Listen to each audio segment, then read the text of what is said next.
I didn't yell. I didn't throw things. I didn't even ask her why. I just left.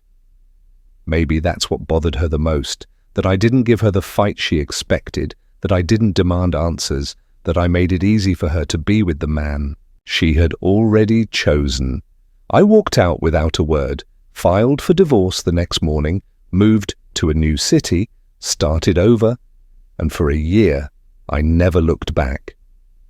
Then out of nowhere, she found me standing outside my door, eyes filled with regret, whispering the words I never thought I'd hear. I made a mistake. But the thing about mistakes is they always come with consequences. We weren't perfect, but I thought we were solid. We had history, 6 years together, 3 years married. I never questioned her loyalty. I never thought I had to. She was ambitious, always pushing for the next step in her career. I supported her, celebrated her wins, never once feeling insecure about her success. I believed in us. I believed in her. Then she got the promotion. A big step up, more responsibility, more late nights, more work trips. I was happy for her, proud even. I told myself the changes were normal, that the distance between us was temporary. But then the little things started piling up. The way she'd smile at her phone but never share the joke, the sudden work dinners that ran late into the night, the way she'd get defensive if I asked too many questions. I wasn't looking for a reason to doubt her, but the doubts found me anyway. I still remember the night everything clicked. She came home smelling like cologne, expensive, not mine.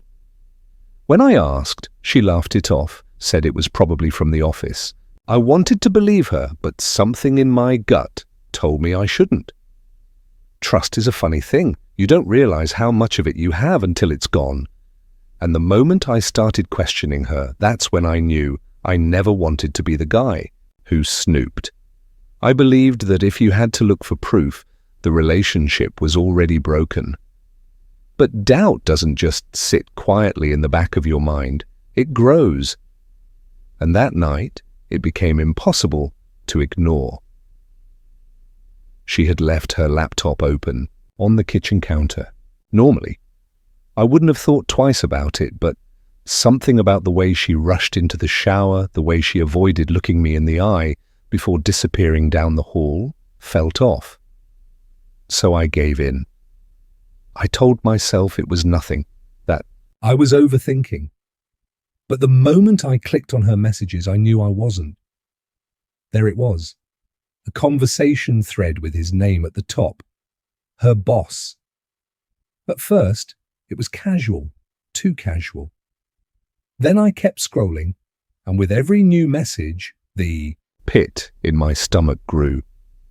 They had inside jokes, late-night conversations, plans to meet up. It wasn't just work.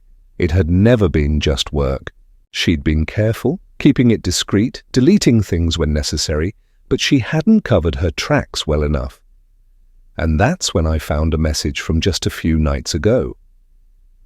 I wish I was with you instead of going home. She sent it while I was waiting for her at the dinner table, eating alone, believing she was just working late. I sat there, staring at the screen, my heart hammering in my chest, not in anger, not in shock, just cold, sinking realization. She didn't just cheat on me. She had moved on while I was still here, waiting for her, believing in something that had already been gone. I closed the laptop, stood up, walked to the bedroom. I didn't need to confront her. I didn't need to ask why. The messages told me everything. She had made her choice. And now, I was making mine. I packed my bag, essentials only. Clothes, wallet, keys, no wedding photos, no sentimental keepsakes, just what I needed to walk out the door and never come back. She came out of the shower, drying her hair, humming some song like nothing had changed, and maybe, for her, nothing had. She looked at me and smiled, completely unaware that in the span of 10 minutes, she had lost me. I looked at her one last time, memorizing the face of the woman I thought I knew. Then I grabbed my bag, walked past her, and left without saying a single word. Some people beg for explanations, for closure. I didn't need any of it. The truth was right there in black and white, and the only thing left to do was walk away. Leaving felt surreal. I wasn't running. I wasn't storming out in anger. I was just done. The weight of everything should have crushed me, but instead, it felt like I was finally breathing for the first time in months. I checked into a hotel that night, just sat on the bed, staring at the wall, processing what had just happened.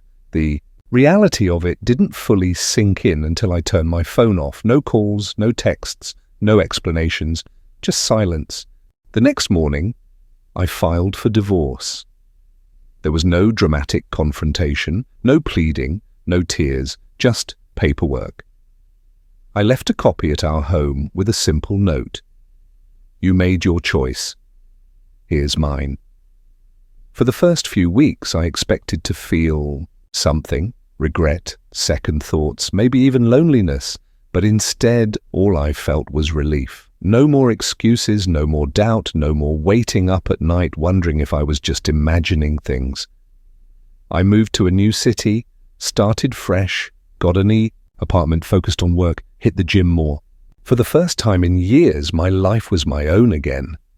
And little by little, I started feeling like myself again.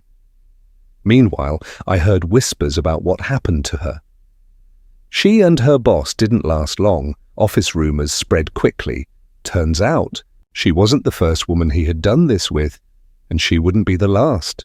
The life she thought she was upgrading to didn't work out the way she planned. And when it all fell apart, when she had nothing left, she came looking for the man she betrayed. She just didn't realize that man didn't exist anymore. It had been a year of silence, a year of rebuilding, a year of moving forward. I hadn't thought about her in months, not in the way I used to. She was just part of my past, a closed chapter in a book I no longer reread. Then one evening, I stepped out of my apartment, and there she was, standing on the sidewalk, looking unsure, nervous, like she wasn't sure if she should have come. For a second, I thought I was imagining her. Then she spoke. Hey, I've been trying to find you. I didn't respond, just watched as she shifted awkwardly, her fingers gripping the strap of her purse like it was the only thing keeping her together. She looked different, not in the way time changes people, but in the way regret eats at them. Her confidence was gone. The arrogance she once carried, thinking she had something better, had disappeared. What was left was someone who had finally realized the weight of what they had lost. I just wanted to talk, she said, her voice quiet. I know I don't deserve that, but I needed to see you. I leaned against the door frame, arms crossed, waiting, letting her speak, letting her feel the silence between us. I made a mistake, she admitted. I don't know what I thought, but I do know that I ruined everything, and I have to live with that every day. Her words were broken, raw, maybe even honest. But honesty didn't erase what she did, and it didn't change the fact that she wasn't here because she loved me. She was here because he didn't. Why now? I asked, my voice even.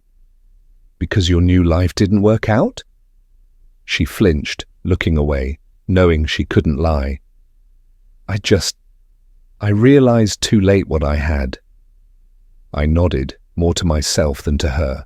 Yeah, you did. For a moment, she looked like she wanted to reach for me, like she thought there was still a chance. But that's the thing about betrayal. It doesn't just break trust, it kills whatever love was left. She had made her choice a long time ago, and so had I. Take care of yourself, Emily, I said, stepping back inside. And just like that, I closed the door. I stood there for a moment, my hand still on the doorknob, listening to the silence on the other side. No knocking, no last-minute pleas, just footsteps fading into the night. And that was it. No dramatic ending, no final argument, no begging for another chance, just closure. Not because she gave it to me, but because I had already given it to myself. She didn't come back because she loved me. She came back because she lost what she thought she had with someone else. And that's the truth most people don't want to admit. If her new life had worked out, she wouldn't have thought about me, wouldn't have searched for me, wouldn't have been standing at my door with regret in her eyes. But I wasn't her backup plan. I wasn't her safety net. I wasn't going to be the man she settled for when the one she wanted didn't want her back. I walked to my window and watched as she disappeared down the street, shoulders slumped, head down, carrying the weight of her choices. And, for the first time in a long time, I felt something I hadn't expected: peace. People don't regret cheating, they regret getting caught. They regret losing stability, they regret the consequences, but they don't regret the choices they made in the moment. She didn't come back because she missed me. She came back because she missed the version of herself that felt safe in my love, the version of herself that didn't exist anymore. And that's why you never take them back. Because if their new life had worked out, they would have never looked back at you. Some mistakes you can fix, others you have to live with. And as I closed that chapter for good, I realized something. The best revenge isn't anger. It's not even success. It's showing them that their absence made no difference in your life at all.